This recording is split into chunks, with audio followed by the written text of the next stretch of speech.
This is my aloo tikki. This has soft inside and crusty, crumbly on the outside. Perfect for your Christmas parties. Grate a few potatoes.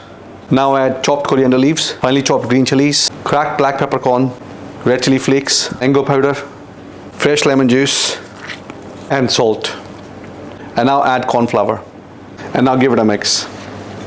The whole mixture should come together like this. Take a small amount of the mixture and make patties. There should be no cracks whatsoever.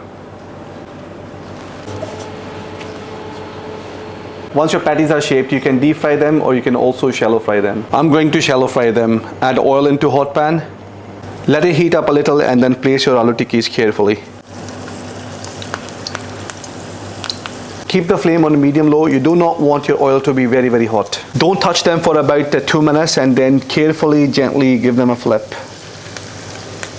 Shallow fry these for about 3 minutes and then give them another flip. And after 3 minutes, you have a nice golden color.